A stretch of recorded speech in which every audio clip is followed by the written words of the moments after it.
இன்னைக்கு வெயிட் குறைக்கிறத பற்றி நான் எக்ஸாக்டாக சொல்ல போகிறேங்க. கண்டிப்பாக வெயிட் குறைக்கிறது ஈஸியாக பாசிபிள். வழக்கம் போல் அதை நான் எளிமையாக சொல்ல போகிறேன். வெயிட் குறைக்கிறதுக்குன்னு எக்ஸசைஸ் நான் முழுசாக சொல்லவே முடியாது. ஏன்னா அது மணிக்கணக்கில் ஆகும். கொஞ்சம் கூட சொல்ல முடியாது, ஏன்னா தலையிலேருந்து பாதம் வரைக்கும். ஸோ இந்த எக்ஸசைஸ் சொல்லலையான்னு கேட்காதீங்க. பட் என்னென்ன எக்ஸசைஸ்னு தலைப்பு மட்டும் சொல்ல முடியும், கொஞ்சம் சொல்ல முடியும். இதிலிருந்து தலையிலேருந்து பாதம் வரைக்கும் என்ன செய்யலாம் அப்படின்னு தியரிட்டிக்கலாக சொல்ல முடியும். ரொம்ப நான் செஞ்சு காட்ட முடியாது. ஸோ அது விருப்பம் இருந்தால் இந்த வீடியோவை கண்டிப்பாக ஃபுல்லாக பாருங்கள். இப்போ என்னன்னு கேட்டால், வெயிட் குறைக்கிறதுங்கிறது கண்டிப்பாக இன்றைக்கி ஒரு முக்கியமான விஷயமா இருக்குது. வெயிட் மேனேஜ்மெண்ட் இல்லாமல் ரொம்ப மனதளவுலையும் உடல் அளவுலையும் பாதிக்கிறாங்க. அவங்களோட ஹெல்த் அஃபெக்ட் ஆகுது, வேறு நோய்களுக்கு காரணமாக இருக்குது. அதை தவிர அழகு குறையுது. கண்டிப்பாக ஒரு சமுதாயத்தில் அவங்க குடும்பத்தில் சரி, வெளியில் சரி, ஒர்க்கில் ஒரு நல்லா ட்ரெஸ் பண்ணி நல்லா லுக்காக இருக்க முடியாமல் ரொம்பவுமே தவிக்கிறாங்க. இன்றைக்கி இந்த வெயிட் மேனேஜ்மெண்ட்டில் நான் கண்டிப்பாக ஃபேஸ் க்ளோயிங் எக்ஸசைஸும் சேர்ந்து சொல்ல போகிறேன். கண்டிப்பாக ப்ரீத்திங் எக்ஸசைஸும் பற்றியும் சொல்ல போகிறேன். இப்போது வெயிட் மேனேஜ்மெண்ட்டுக்கு எல்லா நோய்களுக்கும் சொல்கிற அதே விஷயத்த சொல்கிறேன். உணவு, மனநிலை, எக்ஸசைஸ் மூணும் தான் காரணம். அதில் மனநிலை தான் 70% காரணம். உணவு, எக்ஸசைஸ் 15% காரணம். மனநிலை மகிழ்ச்சியாகவும் அன்பாகவும் ரொம்ப ஜெனரஸாகவும், கஞ்சித்தனத்துக்கு நேர் ஆப்போசிட், ஃப்ரீயாக நல்லா செலவு பண்ணுறது, அதுவும் ஹெல்த் மேலே செலவு பண்ணுறது, என்டர்டெயின்மெண்ட் மேலே செலவு பண்ணுறது, நம்ம அன்பு செலுத்துறது மேலே செலவு பண்ணுறது. பிடிச்சவங்களுக்கு எவ்வளோ வேணாலும் செலவு பண்ணுங்க. உண்மையிலேயே சொல்கிறேன், அப்போ தான் நம்ம நல்லாவே இருப்போம். நம்மளுக்கு அவங்கள பிடிக்குதுங்கிறப்போ நம்மளும் அவங்களும் வித்தியாசமே கிடையாது. அவங்களுக்கு நம்ம ஏதாச்சும் ஒன்று செஞ்சு அழகு பார்க்குறதோ, அவங்களுக்கு ஏதாச்சும் நல்லது செய்கிறதோ நம்மளை மகிழ்ச்சியை கொடுக்குதுங்கிறப்போ அதுதான் நம்மளை எல்லா நோயிலேருந்து காப்பாற்றும். வெயிட் மேனேஜ்மெண்ட்லேயும் அதுதான் முக்கியம். ஒபிசிட்டி, வெயிட்லேருந்து உங்களை காப்பாற்ற போகிறதும் அதுதான். ஸோ நிறைய பேர் இருக்கிறாங்க, செலவு சூப்பராக பண்ணுவாங்க. எதுக்கு தெரியுமா பண்ணுவாங்க? வீடு கட்டுறதுக்கு, கார் வாங்கிறதுக்கு, குழந்தைங்களோட படிப்புக்கு. இது தப்பே கிடையாது. ஆனால் அதுக்கு மட்டும் பண்ணுவாங்க. இவங்க உடம்புக்கு, இவங்க இதயத்துக்குன்னா இவங்க இதயம் ஒரு டூர் போனால் நல்லா இருக்கும், ஜாலியாக. அது போகவே மாட்டாங்க. இவங்க இதயம் பிடிச்சவங்களுக்கு ஒரு ஷாப்பிங் கூட்டிகிட்டு போனால் நல்லா இருக்கும், அதெல்லாம் வேலைக்கே ஆகாது. இவங்க இதயம் பிடிச்சவங்களோட பேசினா நல்லா இருக்கும், பிடிச்சவங்களோட வேணும்னே பேச மாட்டாங்க. அது ஏன்னு தெரில. இதெல்லாம் கொண்டு வரணுங்க. உங்களுக்குன்னு செலவு பண்ணுங்க. உங்களை நம்பி பிறந்த உங்கள் இதயத்துக்கு, உங்கள் மூளை எவ்வளோ நேரம் தான் வேலையே பார்த்துட்ருக்கோம். மூளை ஜாலியாக இருக்கணும்ல.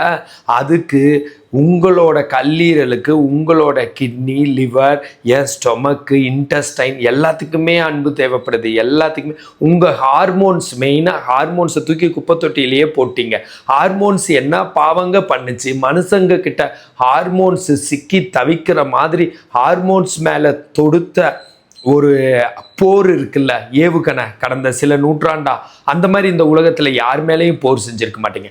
உங்கள் சொந்த ஹார்மோன் மேலே நீங்களே வச்சுக்கிட்டீங்க ஆப்பு. உங்கள் சொந்த ஹார்மோன் மேலே வச்சிங்க. இது புரியலைன்னா கொஞ்சம் எக்ஸ்பிளைன் பண்ணிடுறேன். உங்களுக்குன்னு ஹார்மோன் இருக்குங்க, ஹாப்பி ஹார்மோன் இருக்குங்க. செரட்டோனின், ஆக்சிடோசின், அப்புறம் டோப்பமின், அப்புறம் என்டார்ஃபின், இந்த மாதிரி இருக்குங்க. அதே மாதிரியே உடம்புல இன்னும் எக்கச்சக்க ஹார்மோன் இருக்குது.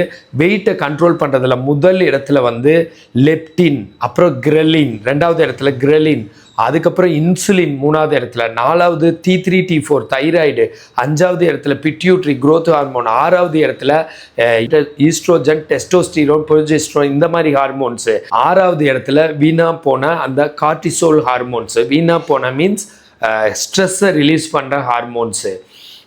அது மட்டும் உங்களுக்கு நல்லா சுரக்குது, ஸ்ட்ரெஸ்ஸை ரிலீஸ் பண்ணுற ஹார்மோன்ஸ். மற்ற ஹார்மோனெல்லாம் இந்த வெயிட்டை கண்ட்ரோல் பண்ணுறதுக்கும், நம்மளை வழி நடத்துறதுக்கும், நம்மளை அன்பாக வச்சுக்கிறதுக்கும், நம்மளை ரொமான்ஸ் பண்ண வைக்கிறதுக்கும், நம்ம உலகத்தை ரசிக்கிறதுக்கும், உண்மையான அன்பு மனசுக்குள்ளே அன்கண்டிஷ்னல் லவ் வளர்கிறதுக்கும், நம்ம சமுதாயம் அமைதியாக இருக்கவும், குற்றங்கள் குறையவும், ஒருத்தவங்க ஒரு நாட்டுக்கடையிலான போர் வராமல் இருக்கிறவும் இந்த ஹார்மோன்ஸ் தாங்க முக்கியம். உலகமே ஒரு நாடாக மாறுறதுக்கும் உலக அமைதிக்கும் இந்த ஹார்மோன் தான் முக்கியம். இதுக்கு என்ன சம்மந்தம்னா சம்மந்தம் இருக்குது. இப்படிப்பட்ட ஹார்மோன் மேலே நீங்கள் தொடுத்தீங்கல்ல ஒரு போர், அதை போட்டு உங்களுக்கு நீங்களே பண்ணீங்கல்ல, சரியா, உங்களுக்கு நீங்களே வச்சிங்கல்ல ஆப்பு, அதுதாங்க உங்கள் வெயிட்டை ஏற்றுது, எல்லா நோயும் வர வச்சது, எல்லா கஷ்டத்துக்கும் காரணம் அதுதாங்க. நம்ம ஏழையாக இருக்க காரணம் அதுதாங்க, பூவர் இருக்க காரணம் அதுதாங்க, நோய் வர்றதுக்கு காரணம் எல்லாத்துக்குமே காரணங்க. ஹார்மோன்ஸுக்கு எதுக்கு இவ்வளோ துரோகம் பண்ணுறீங்க? நல்லா உங்களுக்கு தெரியுது, விட்டமின் டெய்லி தேவைப்படுது சாப்பிட்ணுன்னு ஒத்துக்கிறேன், கார்போஹைட்ரேட் தேவைப்படுது, பேலன்ஸ் டயட் தேவைப்படுது, இதெல்லாம் தெரிஞ்சு தானே வச்சிங்க. அந்த ஹார்மோன் என்ன பண்ணுச்சு? அமினோ ஆசிட்ஸ் தேவைப்படுது, புரோட்டீன் தேவைப்படுது, புரோட்டீன் இவ்வளோ எடுத்துக்கிறேன், அது அவ்வளோ எடுத்துக்கிறேன். யாருங்க நீங்கள்லாம்? ஹார்மோன்ஸ் என்ன பண்ணுச்சு? டோபமின் என்ன பண்ணுச்சு? செரட்டோனின் என்ன பண்ணுச்சு? Oxytocin, particularly oxytocin love hormone daily பேசிஸில் ஸ்டாக் வைக்க முடியாதுங்க. லவ் டெய்லி வேணுங்க, கிஸ் டெய்லி வேணுங்க, ஹக் வேணுங்க, ரொமான்ஸ் வேணுங்க, எல்லாமே வேணும். இதுக்கும் மேலே நான் சொல்ல முடியல, எல்லாமே வேணும், டெய்லி வேணும், சரிங்களா? இதை விட்டுட்டீங்க. டோபமின் ஏதாச்சும் ஒன்று நடந்தால் அது நம்ம செலிப்ரேட் பண்ணணும் நம்மளோட சக்ஸஸ், அது என்ன பண்ணுச்சு? அப்புறம் டோபமின் லிசனிங் மியூசிக்கு, எங்கே மியூசிக் கேட்டீங்க? அப்புறம் செரட்டோனின் லாஃபிங், எங்கே சிரிச்சே ஒரு மாதம் இருக்கும், சிரிச்சாதாங்க செரட்டோனின் சுரக்கும். அதை தவிர இது என்டார்ஃபின், சரியா, அது ஏதாச்சும் வெயிலில் போனால் இயற்கையில் போய் ரசித்தா தானே சுரக்கும். அது பெயின் ஹார்மோன், பெயின் வேணா சுரக்கும் கெட்ட விதமாக. ஸோ இது ஒரு பக்கமாக. அப்புறம் லெப்டின் ஹார்மோன் தான் வெயிட்டை கண்ட்ரோல் பண்ணுது. அந்த ஹார்மோனுக்கு இந்த ஹாப்பி ஹார்மோன்ஸ் தேவைப்படுது, மகிழ்ச்சி தேவைப்படுது. அதுக்கப்புறம் அதுக்கு பேலன்ஸ்டு டயட் தேவைப்படுது, அதுக்கப்புறம் எக்ஸசைஸ் தேவைப்படுது. இது மாதிரி அந்த ஹார்மோன்ஸ் மேலே கிரலின், அப்புறம் எல்லாமே சொல்லிட்டேன். தைராய்டுனால தானே 100 கிலோ 120 கிலோ ஆவறீங்க. அப்புறம் கம்மியாக சுரந்து, இந்த மாதிரி ஹார்மோன்ஸ் மேலே பயங்கரமாக நீங்கள் தொடுத்துட்டீங்க, போர் தொடுத்துட்டீங்க, உங்களுக்கு நீங்களே கெட்டது பண்ணிக்கிட்டீங்க. தயவு செஞ்சு ஓப்பன் ஹார்மோன்ஸ், அன்பில் தான் சுரக்கும், அன்பை ஓப்பன் பண்ணி விடுங்க. வேறு வழியே இல்லை, இல்லைன்னா செத்து ஒழுகுவீங்க. தேவையா? இவ்வளோ பெருசாக ஆவீங்க, மெடிக்கல் செலவு பண்ணுவீங்க, எல்லாம் பண்ணுவீங்க, ஒன்றும் நடக்காது. கடைசி வரைக்கும் நரகம்தான், ஆயுள் தண்டனை தான் வாழ்க்கை. உயிரோட கூட இருந்துருவீங்க. டெய்லி வலியோட, டெய்லி ஊசியை போட்டுக்கிட்டு, டெய்லி மாத்திரை சாப்பிட்டு, டெய்லி என்னென்னமோ பண்ணிக்கிட்டு வாழ்கிறது ஒரு வாழ்க்கையா? டெய்லி அன்போட, மகிழ்ச்சியாக, லவ்வோட, ரொமான்ஸோட நல்லா வாழ்கிறதுக்கு பேர் தான் வாழ்க்கை. இந்த பூமியே ஒரு சொர்க்கம்தான், ஹெவன் தான். அதை இப்படியெல்லாம் பால்படுத்தக்கூடாது.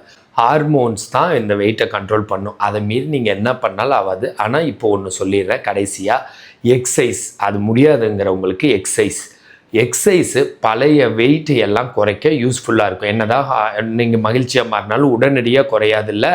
அதுக்காக பழைய இதுக்கெல்லாம் தண்டனையாக 6 மாதம் நீங்கள் எக்ஸசைஸ் பண்ணலாம். அந்த 6 மாதம் ஏரோபிக்ஸ், உடனே ஓடுறது, நிற்கிறது, நடக்கிறது, ஜிம்முக்கு போய் பயங்கரமாக வெயிட் போடுறது, இது பண்ணாதீங்க. அதில் அவ்வளோக்கா குறையாது உங்களுக்கு. அதில் ஸ்ட்ரெஸ் ஹார்மோன் ரிலீஸ் ஆகும். அதை தவிர ரொம்ப கஷ்டமாக இருக்கும், சைடு எஃபெக்ட்ஸ் வந்துடும், செய்ய முடியாது. ரெண்டாவது வெயிட் பேரிங், காலை ஊனி போய் கால் வலி வரும், அந்த வலி வரும், ஹார்ட் பேஷண்ட்டுக்கு ஒத்துக்காது, டயபெட்டிஸ் அதிகமாகவும் இல்லை பிபி அதிகமாகவும், ஓடிட்டு பார்த்தா பிபி அதிகமாக இருக்கும். ஸோ இதனால அதுவும் ஆகாதா? நான் ஏரோபிக்ஸ், நான் வெயிட் பேரிங் எக்ஸசைஸ் அப்படின்னா இந்த கார்டியாக் அவுட்புட் அதிகமாகாமல், எக்ஸர்சன்னா ரொம்ப கஷ்டப்பட்டு எதுவும் செய்யாமல், மேட் எக்ஸசைஸு, ஃப்ளோர் எக்ஸசைஸ், தலையிலேருந்து பாதம் வரைக்கும் ஒவ்வொரு மசிலுக்கு ஜென்டிலாக ஒரு 7 ரெப்பிட்டிஷன் மட்டும் சொல்லி தருவேன். டேக் ஹோம் எக்ஸசைஸ் 2 hours கிடைக்கும். அதை வச்சு நீங்கள் மேனேஜ் பண்ணி கண்டிப்பாக வெயிட் குறைஞ்சிரும், ஆச்சுங்களா? ஆனால் மனநிலையை முக்கால்வாசி வீடியோவில் பேசினேன்னா, அதை வச்சு 6 மாதத்தில் குறைச்சிட்டு எதுக்குங்க நீங்கள் எக்ஸசைஸ் பண்ணிகிட்டே இருக்கணும்? எக்ஸசைஸ் கூட எதுக்கு பண்ணணும்? யோகா எதுக்கு போகணும்? ஜிம்முக்கு எதுக்கு? இதெல்லாம் செயற்கை. ஜாலியாக நீங்கள் பாட்டில் நல்லா வாழ்ந்தால் இதெல்லாம் தேவையே கிடையாது. இதெல்லாம் யாருக்கு தேவை? நான் சொல்கிறது உங்களுக்கு புரியுதான்னு தெரியல. நீங்கள் நல்லாவே இருந்துருங்க, அன்பாக இருந்துருங்க, ஜாலியாக இருந்துருங்க, பிறந்ததுலேருந்தே சூப்பராக இருங்க. Future being and becoming balance பண்ணி வாங்க. உங்களை பாதுகாத்துக்கிட்டு அதுக்கப்புறம் நீங்கள் சயின்ஸில் என்ன வேணாலும் கண்டுபிடிங்க. புரியுதா இல்லைங்களா? அதனால் தலையிலேருந்து frontalis, corrugated supercilia, orbicularis oculi, nasalis, orbicularis oris upper lower mentalis, அப்புறம் sternocleidomastoid, trapezius, biceps, triceps, அப்புறம் பிரேக்கியோரேடியாலிஸ், அப்புறம் வந்து பெக்டோரல், அப்புறம் பின்னாடி லம்போசேக்ரல் மசில்ஸ், தைஸில் குவாட்ரிசெப்ஸ், ஹாம்ஸ்ட்ரிங்கு, காஃபில் கேஸ்ட்ரக்னிமியஸ் சோலியஸ், இது மாதிரியே அப்படியே மசில்ஸ் வருதா. இதை எல்லாத்துக்கும் ஒவ்வொன்றுக்கும் 7 தடவை சிம்பிளான எக்ஸசைஸ், எல்லாம் மல்லாந்து படுத்து, ரைட்டில் படுத்து, லெஃப்டில் படுத்து, குப்புறப்படுத்து செய்கிற எக்ஸசைஸு. இதை தவிர உட்காந்து செய்கிற எக்ஸசைஸ் கொஞ்சம் உண்டு. இவ்வளவு தான். வெயிட்டை ஊன மாட்டீங்க, கார்டியாக் அவுட்புட் அதிகமானது. அது சாப்பிட்டோன்னே செய்யலாம், சாப்பிட்றதுக்கு முன்னாடி செய்யலாம், படுத்துட்டு செய்யலாம், நின்றுட்டு செய்யலாம், போத்திட்டு செய்யலாம், எப்போ வேணாலும் செய்யலாம். இந்த மாதிரி எக்ஸசைஸ் பண்ணி கொஞ்சம் கொஞ்சமாக அதுக்கு வந்து பிளட் சர்க்குலேஷன் அதிகப்படுத்தி அதில் இருக்க ட்ரைனேஜ் போக வச்சு அதுக்கப்புறம் அதில் ரீஜெனரேஷன் நடந்து ஃப்ரீ ரேடிக்கல்ஸ் குறைஞ்சி தாங்க நீங்கள் தப்பிக்க முடியும். இதை தவிர ப்ரீத்திங் எக்ஸசைஸும் காப்பாற்றும். மூஞ்சிக்கு செய்கிற எக்ஸசைஸ் முகம் பளபளப்பாக வச்சுருக்கோம். இதையெல்லாம் செய்யணும். இதில் டவுட் இருக்குன்னா எனக்கு கால் பண்ணுங்கள். ஃபிசியோதெரப்பி கன்சல்டேஷன் வேணால் எனக்கு கால் பண்ணுங்கள். ஃபிசியோதெரபிஸ்ட் நல்ல ஆப்பர்ச்சுனிட்டிஸ் வேணால் எனக்கு கால் பண்ணுங்கள். This Prakash physiotherapist.